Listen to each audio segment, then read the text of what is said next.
ماه شوق. به نام خداوند بخشنده و مهربان. از انس خداوند از او راضی باد روایت است که پیامبر صلی الله علیه و سلم فرمودند: سحرخوری بکنید زیرا در آن برکت است. روایت بخاری و مسلم.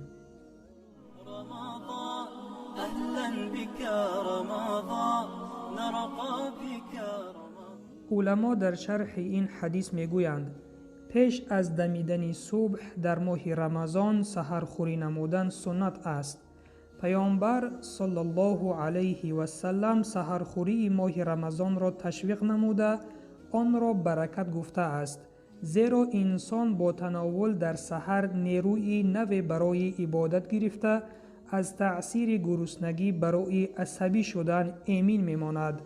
همچنین روزدار در وقت سحرخوری نمودن به ذکر و یاد الله مشغول شده برکت زیاد را به دست می آورد، یا به طعام سحرخوری اش نفران محتاج را شریک گردانیده ثواب زیاد به دست می آورد.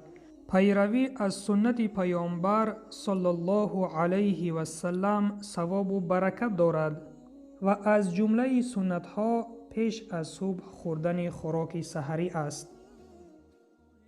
رمضان أهلا بك رمضان نرقى بك رمضان. بله برادر و خواهر عزیزم، سحری خوری یکی از سنت های پیامبر صلی الله علیه و سلم می باشد. هر کسی که این سنت را عملی گرداند انشاءالله ثواب می گیرد. و شخصانی هستند می گویند که در سحر اشتها نداریم، چیزی خورده نمی توانیم، پس حداقل خسته چیزی کمی خورید یا آب نوشید تا از این سنت پیامبر صلی الله علیه و سلم خود را محروم نکنید.